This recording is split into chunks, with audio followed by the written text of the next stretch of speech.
Hey, what's going on? Back on the mat today with my friends, and Carlos is back with us. Super excited. Today we're going to talk about drilling versus sparring. Let's get started. What do you prefer? Do you prefer to drill or do you prefer to spar? I know when I first started, I really liked the idea of just hearing the buzzer go off and fighting to the death. Now, my perspective has changed since then. I actually enjoy drilling now, but I do think there's benefits from sparring, and I think there's a lot of benefits from drilling.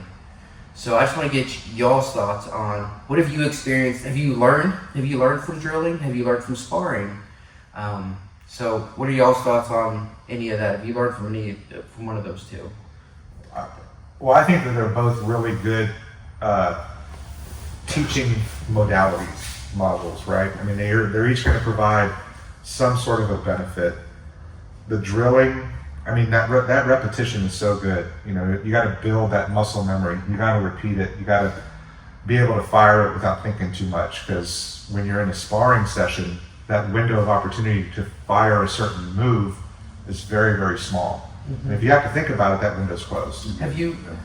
Have you experienced that personally? Have you drilled something Absolutely recently and you're like, dude, I'm in the spot right now, and you just went step by step because of your drill? Yeah, I mean, well, Tuesday, for example, we were working that half guard pass sequence that we were working on, right? And so I even said when I was teaching, I have not landed this particular back take from here, but I've drilled it a lot, but I'm still so slow with those movements, piecing it all together, that I can't get it in a roll just yet. And so that, I mean, it becomes frustrating, but that's the process, right? Mm-hmm. Yeah, I feel like the roll should really be like the last piece in figuring something out. I agree. And when I first started, I definitely wanted to be like, okay, I get it. Like tomorrow, like let me get in there and do it. Yeah. And I think now it's like you drill it. And I think my favorite time is whenever you're drilling something, but you're someone who you trust. You kind of start ramping it up a little bit just to put a little bit of resistance. Yeah. What if I tried this a little bit? What if I didn't put my hand exactly where the technique says it might be? What if it's over here? Can you still do it? And I think that kind of process is, for me right now, what I really like is that resisted kind of positional sparring, but you're not 100%. And if you're getting out of it, you're just resetting. You're not trying to play the whole game. Because I think that it's like you don't really know a move until you can do it in a round, and so you can't get rid of that. You have to keep rolling, and you have to keep trying those new positions, new moves until you really have it as something you can. I think if your another point is that I think if you're smart with your training, like you can spar, go full blast of sparring, and then you just drilling on the days like after when you're sore. You know what I mean? And just kind of burn that muscle memory in your mind, take a break, and come back the next day and go a little harder. You know what I mean? Like, yeah, that's good. Do you think sparring can hinder or cause you to become sloppy in technique?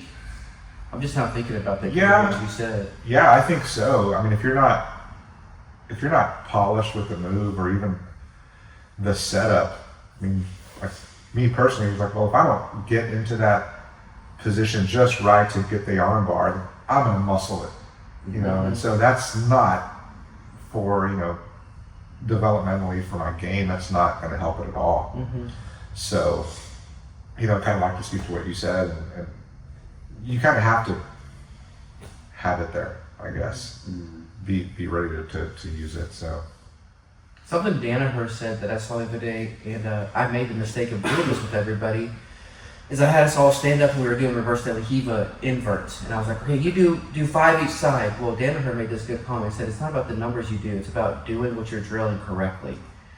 And I was thinking how, what I really should do is make sure that everyone is drilling it correctly and not getting repetition with it being done incorrectly. Yeah. Because I believe everyone can invert. You can invert. You'd be surprised. You can invert. You just have to do it correctly. And so, drilling. Go ahead. Oh, so yeah, there's a saying out there that people always say, practice makes perfect. That's not true. Practice makes permanent, to kind of speak to your point. Perfect practice makes perfect, And so if you're not practicing it perfectly, then yeah, you're going to be fighting bad habits later when you're actually trying to do that move. And I think, you know, you lead in the class, you have a challenge where everybody's level is going to be different. Like I know Alex and Carlos can invert a lot easier than I can. And so for me, just to get to that inversion part of it is more challenging. So I need more time with that, whereas they can move on. And so that's the challenge of running a class, right? Yeah, definitely is. And so, you know, everybody's on their own level and their own path. So it makes it a little bit harder to determine who can go ahead and move on to the next part of this series. You know. And there's some things you can drill, and I think there's things you can't drill. So when I first started, it's hard to teach people defenses for everything. But when you're rolling and getting beat up, it's easier to learn defense. So I think there are great benefits to just going at it, fighting to the death, and even just not even that, just rolling very methodically and just with intensity, but not trying to kill one another. I think there's benefits from that, because I've had techniques come from that, and I've refined techniques in rolling. But what I've found recently is that when I'm drilling something with you all, when I'm drilling it and I'm going through it real slow, step by step, when we drill our passing, whenever I get around, for some reason, it's almost as if in that moment I'm drilling, but we're rolling. It doesn't even, there's no difference. I'm going to respond and react that way in that moment. So, yeah, I think drilling is so important, but there are things that I don't, and maybe someone is like, no, you can teach defenses outside of drilling or in drilling. You can teach defenses in drilling. But I don't know, because whenever you're drilling with someone, their response is different than whenever you're rolling. The response of your uke while they're laying there, you're like, okay, I'm going to be in mount and you need to defend it. Okay, and they're just kind of messing around. It's different. The body weight movement is not the same as if in a roll around. So I've learned better defense from rolling and being taught, obviously, like, here's a frame. Slide this through, lift this up, you know, and get them off of you, or shrimp out. Like, there are some defenses you can be taught, but those little niche-y things, those little things that, you know, how do you teach that? How do you teach that moment? Well, you teach that moment by putting them in the position and say, hey, you need to figure that out right now. You know, because I can guarantee that all of y'all have learned. I've learned more leg defenses by being stuck in legs. Yeah. I can watch leg defenses and I can try to drill them, but it's not the same until your leg is moving one way and you go, oh, that defense is not going to work right now. But then you go, oh, but if I slip it right, the leg over my knee, their leg over my knee, I'm noticing I'm learning the defense, you know. And that's the feel of it, right? I mean, there's nothing like the feeling of a live roll. You know, the drilling can mimic it as best as possible, but like you said, your uke is kind of going along with it. He's kind of being, you know, like, yeah, you know, I'm gonna let you kind of work, but in the live roll, you can't expect them to not do jiu-jitsu, and so they're gonna react. Well, you need to react, and that's where, you know, that stuff is so important to learn that feel, to learn how you need to react to that. So Gracie School does that thing where they make them drill. Like, they don't even let them spar for the first couple of years. Have you heard of that? Yeah, I've heard of that. Do you feel like that model is benefit? I'm thinking about, like, brand new white belts coming in. If you had two brand new guys come in, they go, hey, yeah, we go home and we just fight each other. Would you go, maybe you guys shouldn't do that? Or would you let two new white belts come in and just fight each other? Or would you say, hey, let me tell you, if you guys would do today's technique, just drill it real slow? You think that kind of model is beneficial compared to just beep after 30 minutes? Yeah. I don't know. I feel like personally I would have gotten bored. Yeah. I don't know if I would have been able to stick around with this sport for 2 years of never really getting to feel it. And then I also think once you get to rounds, if you've been drilling for 2 years, you're going to feel like nothing you've learned works. That's how I always feel. You drill something, you're like, this technique is really cool, and then you get into a round, and it takes you a while to be able to hit it in a round. And I feel like if I had 2 years of learning jiu-jitsu, before anyone resisted me, I would feel like I'd learned nothing. Yeah. I mean, I can understand, like, we've talked about this, right? Like, as a white belt, it's like, well, yeah, you just focus on your defense and you can drill defense. You can drill, like, drill your shrimps, drill your hip escape, drill your, elbow escapes, those kinds of things. Yeah, have them drill that more than actual live rolls, but. You would tell someone brand new right now, dude, drill, learn to X. Do these things because you and I look back and we go, I wish I would have done that. But I'm telling you, it was so ingrained to go, I was looking at the clock like, oh, we still got 30 minutes to fight, okay. Yeah. With Professor Parker, right now, I just want to fight. And even just the other day at Tuesday class, that came up. Yeah. They're like, let's roll. Yeah.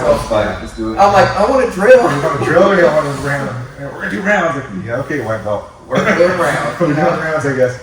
But no, every school should have a fundamentals class where they, that's where that kind of stuff really pays off, right? Like, I know my shrimping, I don't get enough practice with that. I should do a fundamentals class, or your elbow escapes, all those things, the basics, and then that will speed up your learning curve so that you can start your rolls a little bit safer. You're not putting yourself in too much risk. You're not slowing down somebody else's progress too much. Now, I do like the idea of like, hey, two brand new white belts, you will never spar against each other. If you're going to roll with somebody that's a little bit above you so they can take care of each other a little bit. I know we do that here, right? Like if there's brand new people, they usually, whoever's leading the class will say, hey, go with somebody who's a little bit more experienced. That way they can at least walk you or talk you through some of the fundamentals, like, put your hand here. Yeah, because I feel like if it's two brand new people rolling together, they're not learning anything. They're just scrambling, rolling around. Yeah, I mean it's fun to watch. It's fun to watch and place bets. But they're not learning anything, and they're going to risk getting hurt, right? So yeah. So good. All right. Well, I had another question, but now I forgot. I'm kind of old now. Things happen.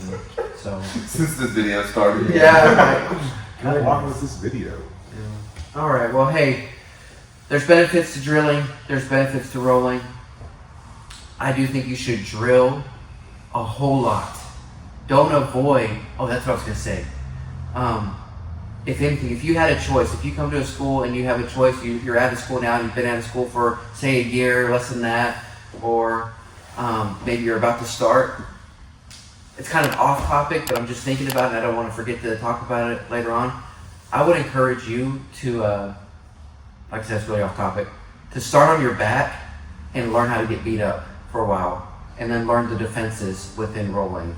I know it's kind of off topic, but I was just thinking about that and just the importance of learning even within rolling. Because I know you're going to love to roll, but try to learn to be on your back first and then allow the evolution of getting on top, and all of that will begin to flow really well. It's kind of hard to start top game, I think, and then go into bottom because it'll feel very uncomfortable.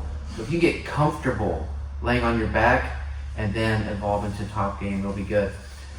So yes, drill, and then also do your rounds, ask questions, do them both, right? All right, till next time. That was good. Yeah. I hope I was brand or like never stayed here.